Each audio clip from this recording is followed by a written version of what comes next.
Salut à tous, ici Adrien D. Aujourd'hui on est le mercredi 15 avril 2020 et dans cette vidéo on va parler de la Deepin Beta en version 20. Oui, mon flux RSS s'est mis à sonner tout à l'heure sur DistroWatch et qu'est-ce que je vois? Eh bien c'est qu'il y a une nouvelle sortie qui est annoncée sur DistroWatch, la Deepin 20 Beta dont on va parler dans cette vidéo, qui est donc basée sur Debian 10. Donc on a à dispo une petite image ISO de 2 Go. Si on se rend sur le site officiel de deepin.org ici, dans la section anglaise, on voit qu'il y a déjà l'annonce ici de la Deepin 20 Beta. Donc ici, au niveau des nouveautés, eh bien, le thème et l'environnement de bureau a été mis à jour, hein. Il y a des bords arrondis, ils ont mis des nouveaux effets, tout ça. Bon, ceux qui aiment bien des trucs jolis, ils seront ravis. Il y a des nouvelles applications qui sont disponibles également. Donc on va essayer de voir ça également. Il y a un noyau qui a été mis à jour pour avoir plus de support matériel, hein. Donc là, le noyau de Debian, vous savez, qui est le noyau 4.19 LTS, eh bien ils ont remplacé ce noyau par un noyau 5.3 qui donc est plus récent et donc il y a plus de compatibilité avec plus de matériel récent. Et ici, ils nous disent que ça, pourquoi pas, ça améliore la stabilité du système. Bon, faut savoir juste quand même, petite info, que le noyau 5.3, au moment où j'enregistre cette vidéo, il est plus supporté, hein, il est end of life, hein, en fin de support.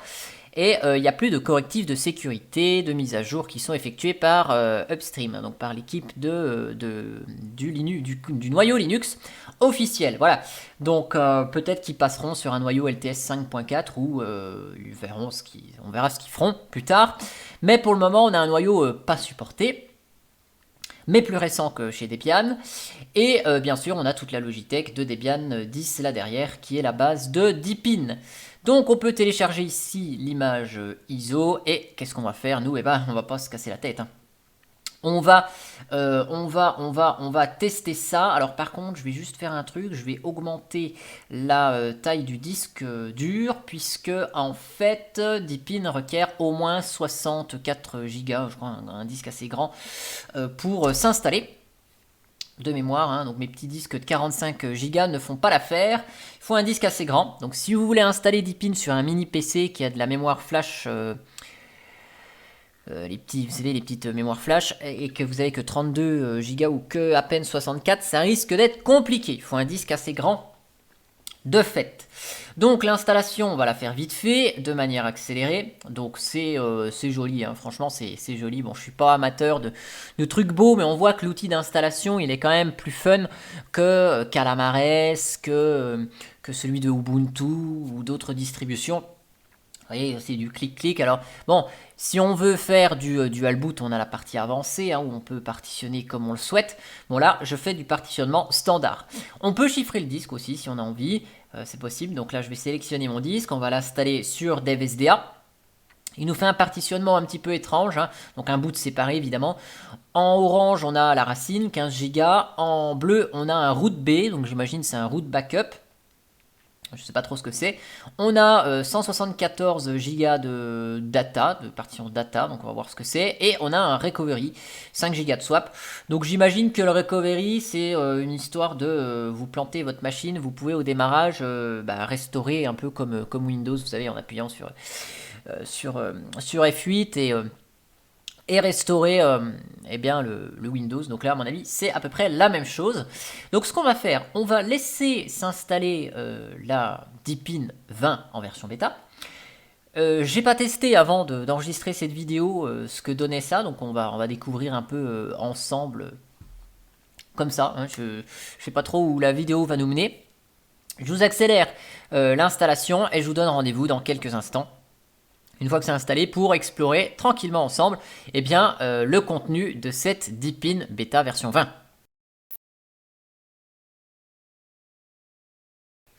Bien, donc l'installation est terminée, c'est parfait, et ça s'est fait avec succès. Donc, on va redémarrer ici, on va retirer hop, le disque, et on démarre notre, ici, Deepin 20 bêta. Alors, on va passer en mode plein écran, hein, tant qu'à faire. Hop, voilà, histoire d'en prendre plein la vue. Un 1080p en plein dans la figure. pour vérifier que tout fonctionne bien. Alors j'ai réactivé le son, ouais, histoire d'entendre un petit peu les sons qui vont bien là, petits sons que certains aiment bien quand la corbeille est vidée, quand l'environnement de bureau est démarré. Donc on va voir ça ensemble. Voilà. Donc quand on arrive au premier démarrage, eh ben, on va cliquer sur son fuseau horaire. Alors ça c'est magnifique, hein, on a une petite carte, c'est fun. Donc là on va créer notre nom d'utilisateur. Ah, il y a un petit bug de VirtualBox où on perd le clavier. Attendez, on va régler ça. Hop, voilà. Adrien. Là, on va mettre un nom. Voilà, Deepin, c'est très bien. Pour le nom de la machine, on va se mettre un petit mot de passe qui va bien. Ok. Réglage du système. Et voilà. Donc là, on est dispo à se connecter. Donc Deepin 20, ok, vous voyez, c'est joli. Là en bas, on a le clavier visuel, hein, si jamais on est un écran tactile, pourquoi pas. Et là, on a pour éteindre. Ok, donc on se connecte. Ici, on va prendre le mode avec les effets. Et nous voici sur la Deepin 20 Beta. Donc il y a un petit assistant de premier démarrage où on peut choisir ici le mode dock ou le mode étendu, voilà, hein, à son choix. Donc là on peut prendre soit avec un dock, soit avec une barre des tâches classique. On va laisser le mode dock qui est le mode par défaut. On peut sélectionner le mode avec effet, donc transparence et tutti quanti, ou le mode normal, donc avec les effets désactivés. Nous on va garder la transparence pour une meilleure expérience. On peut choisir les icônes qu'on veut, ok. Et donc là, nous voilà, sur cette Deepin V20. Donc le centre de contrôle, un panneau de configuration, il est plus sur le côté comme avant, hein, c'est une fenêtre indépendante. Donc là, on voit effectivement que on a les bords arrondis, etc. Donc on peut paramétrer son compte, on peut se connecter à... D'ailleurs, on voit que les traductions ne sont pas encore tout à fait complètes, hein. On a marqué Connection. Ici, en bas, j'ai vu, là, on avait Keyboard, voilà. Donc il manque encore un petit peu de traduction. Donc là, on peut se connecter à un compte cloud chinois, j'imagine. Dans l'affichage, bon, on peut régler tout ça. Luminosité, redimensionner l'écran. Donc là, l'écran, c'est éventuellement pour mettre plus gros, hein. Ici, donc là, en machine virtuelle, on voit pas grand-chose. On peut régler les applis par défaut. Donc page web, donc là Thunderbird pour le courrier, page web, donc Chromium est livré par défaut, l'éditeur de texte, la musique, les vidéos, l'image, tout ce qui va bien. Dans la personnalisation, on peut mettre le thème clair, le thème sombre pour ceux qui aiment bien les thèmes sombres, et on peut mettre le thème automatique ici. Et donc le thème automatique devrait passer du clair au sombre suivant s'il fait jour ou s'il fait nuit. Voilà, donc on va rester avec le thème clair ici. Là, on peut changer les icônes, le curseur, bon ok, on peut paramétrer plein de trucs. On a la partie réseau, bon classique, hein, c'est comme le panneau de configuration de GNOME, de KDE, hein. Gestion du son, gestion de la date et de l'heure. Ici, l'alimentation, la gestion de la souris, si on veut tester le double-clic, ouais, super. Ok, la gestion du clavier, les mises à jour ici, donc quand il y a des mises à jour, elles sont proposées ici. On peut régler les paramètres de mise à jour là. Hop, infosystème, donc c'est bien la belle et bien la Deepin 20 Beta avec son noyau 5.3 ici. Licence au cas où, donc c'est du GPL, GNU, GPL V3 pour ceux que ça intéresse. Voilà, donc il y a tout ce qu'il faut. Et puis ici, on a possibilité de modifier le menu de démarrage de Grub hein, depuis l'interface ici pour si on a envie de se faire plaisir. Donc là, on va réduire. Là, en bas, on a le menu. Donc c'est un menu, vous savez, à la GNOME. Hein, rien d'extraordinaire. On peut ici cliquer pour avoir un menu à la Windows ici, assez classique. Ça, c'est pour afficher le bureau quand on a plusieurs applications. Et là, c'est la vue multitâche. Donc avec toutes les applis qui sont ouvertes. Donc le gestionnaire de fichiers, vous voyez, le gestionnaire de fichiers Deepin. Donc c'est celui de Deepin.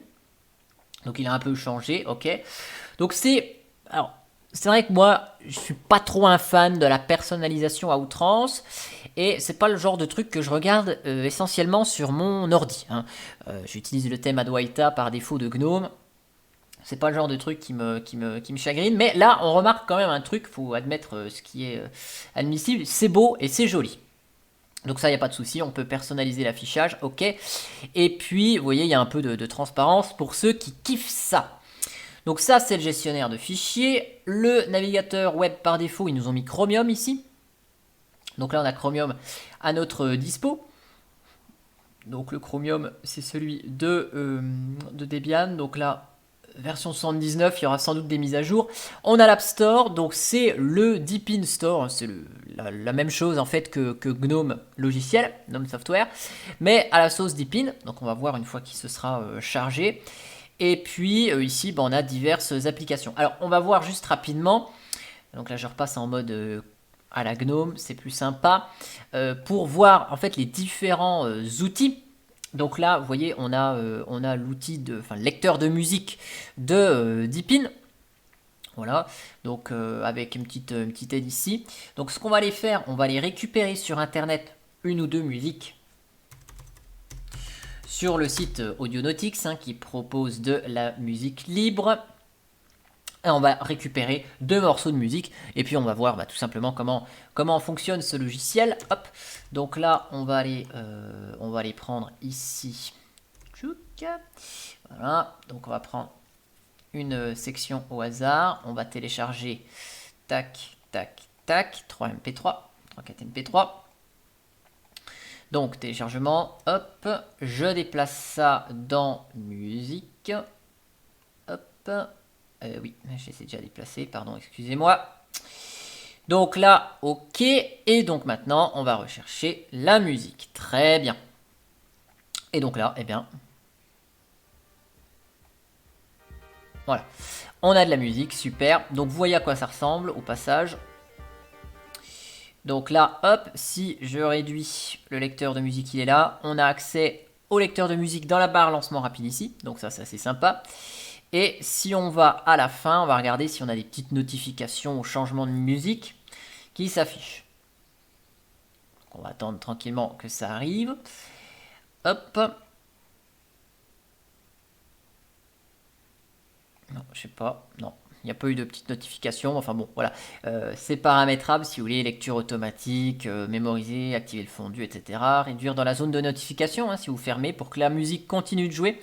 Donc il y a deux trois petites, voilà, c'est assez simple, mais ça lit de la musique, donc c'est assez sympathique.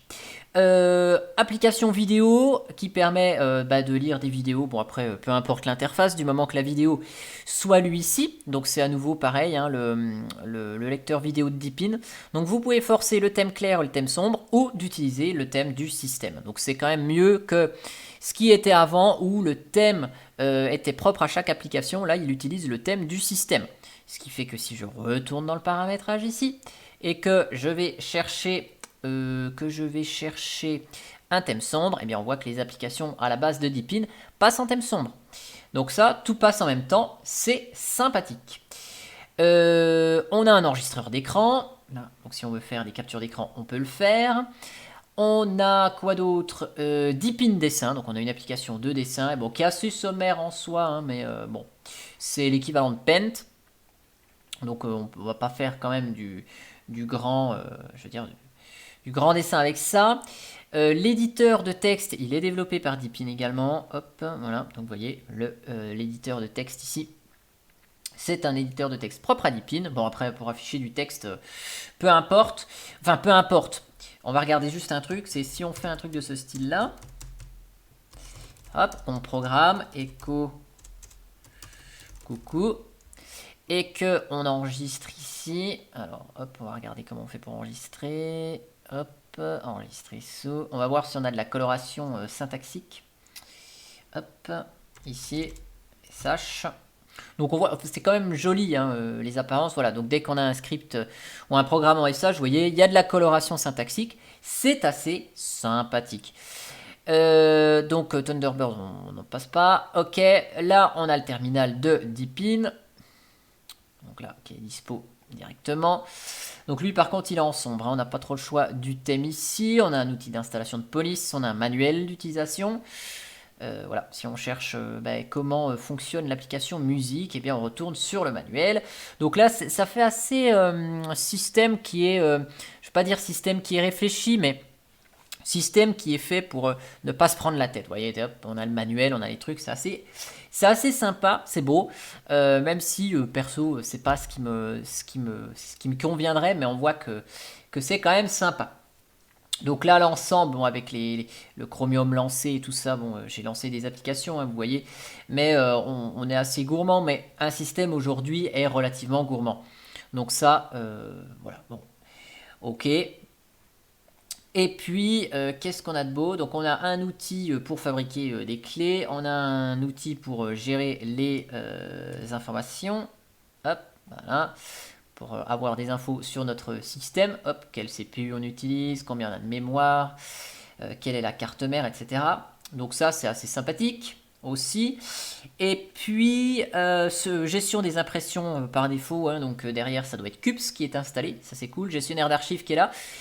Gestionnaire d'archives développé par Deepin également. Ok, donc ça c'est dispo. Et puis pour terminer, on a la calculatrice, hein, une petite calculette qui est dispo également si on souhaite faire du calcul. Alors il n'y a pas de suite bureautique par défaut, donc peut-être ça viendra avec LibreOffice ou WPS Office. On verra de quoi l'avenir sera fait. Mais voilà. Côté store ici, donc là on a le Deepin Store, je pense qu'ils appellent ça comme ça, le magasin d'applications où là on va pouvoir aller télécharger des applis, hein, si on veut justement notre suite bureautique. Hop, on va dans Office ici et donc là on va pouvoir aller installer soit LibreOffice, soit alors il y a beaucoup de trucs encore en chinois, tout n'est pas traduit, mais vous voyez on peut installer LibreOffice, tac, on clique dessus et on a la possibilité d'installer LibreOffice. Je vais juste ouvrir rapidos le terminal. On va regarder deux petits trucs en ligne de commande. La première, c'est on va aller dans ETC APT. Alors, hop, la transparence c'est bien, mais vous voyez ici on voit pas ce que j'écris dans la console. Donc ici, voilà. Donc si on va dans ETC APT, hein, c'est une Debian, on a le dossier source, enfin le fichier source.list. Qui contient ici les sources de Deepin, ok, enfin qui sont commentées les sources, hein, mais les paquets sont là, ici, donc Deepin, nom de code apricot, et puis dans source.list.d, ici on a différentes sources supplémentaires, appstore.list et printer.list. Donc on n'a pas les dépôts originales de Debian qui sont là. Cependant, donc là vous voyez il y a la petite info bulle ici comme quoi LibreOffice est installé et après on va pouvoir lancer notre suite bureautique. Ok, donc là on va lancer Impress histoire de changer un petit peu et donc là on retrouve notre LibreOffice alors qui est installé un peu en mode caca boudin, je vais dire ça comme ça parce que le thème n'est pas beau et les traductions manquent. Alors ça c'est peut-être l'effet de la bêta, mais vous pouvez installer bien évidemment les applications qui vous intéressent en ligne de commande, donc LibreOffice-GTK, voilà, vous pouvez installer comme ça, hop, et alors c'est LibreOffice GNOME, hein, on va installer ici, hop, voilà, pour avoir le thème assez joli de LibreOffice. Donc vous voyez, on peut utiliser APT de la manière traditionnelle qu'on sait l'utiliser. Et donc voilà, maintenant qu'on a notre LibreOffice GNOME installé, vous voyez, on a le thème qui est bien intégré. On n'a pas le thème tout moche de LibreOffice par défaut. Et puis on va pouvoir même installer L10N. FR, on va pouvoir installer l'interface en français de LibreOffice également pour avoir tout ça en français. Donc le Deepin Store a encore un petit peu de travail pour aller chercher les thèmes de certains logiciels et éventuellement les packs de langue. Et une fois que c'est installé, et bien cette fois-ci, on retrouve donc notre LibreOffice qui est cette fois-ci en français et joli. Voilà. Et donc vu que c'est du Debian 10 dessous, hein, et bien on a le droit à un LibreOffice 6.1. Et si vous voulez installer tous les logiciels que vous voulez, hein, vous pouvez installer avec la ligne de commande synaptique, ok. Et là, vous pouvez avoir votre gestionnaire de paquets favori sous Debian en graphique pour installer n'importe quelle appli. Et donc après, on a Synaptic ici, donc on peut faire un petit clic droit épinglé au lanceur. On le retrouve toujours dans le coin ici. Et après, grâce à Synaptic, on peut installer tout ce qu'on veut installer comme on veut. Donc là, par exemple, si vous préférez Firefox, eh bien vous allez chercher Firefox. Et puis vous pouvez installer ça d'une manière assez originale. Voilà, donc là on va prendre par exemple Firefox en français. Hop, sélectionner pour installation. Il va me sélectionner Firefox. Hop, et puis on va par exemple supprimer, je sais pas, Chromium parce qu'on n'en a pas envie. Et donc on va pouvoir se dire, bah tiens, Chromium, j'en ai pas envie. Hop, je le supprime. Je supprime ici Chromium également. Et voilà, et après, on remplace Chromium par Firefox ici, directement. Toc, voilà. Avec notre ami Synaptic. Et une fois que c'est fait, voilà, hein, c'est du APT, c'est du Debian, comme d'hab, ça fonctionne. Et donc là, on a notre ami Firefox ESR qui est disponible. Hop, et on va, voilà, pour les fans de Firefox, on peut ici avoir notre navigateur dispo. Et après, le mettre par défaut. Hein, si vous avez plusieurs navigateurs, vous pouvez les mettre ici dans la liste. Voilà, et on a fait à peu près le tour de cette Deepin. Donc, qui fonctionne bien par défaut. C'est assez joli, c'est assez élégant. Donc bon voilà, après c'est un système qui est réactif, qui fonctionne bien pour la bêta. Donc avis aux amateurs, si vous voulez tester sur une machine la version bêta, eh bien vous pouvez y aller, ça semble à peu près stable. Et n'oubliez pas, vu que c'est une version bêta, eh bien je suppose que les personnes de chez Deepin attendent vos retours de bugs et autres dysfonctionnements sur leur site. Alors j'ai pas regardé comment on contribue à Deepin. Mais voilà, si vous rencontrez un bug, vous pouvez éventuellement, je suppose, les remonter. Il y a sans doute des liens sur le site de Deepin qui sont à votre disposition. Voilà, en tout cas, j'espère que cette petite présentation de la Deepin V20 vous aura plu. Si vous allez l'installer sur votre ordi, n'hésitez pas à mettre un petit commentaire et me dire ce que vous en pensez. En tout cas, j'espère que ça vous a plu. Et moi, je vous dis à bientôt pour une prochaine vidéo. Ciao, ciao.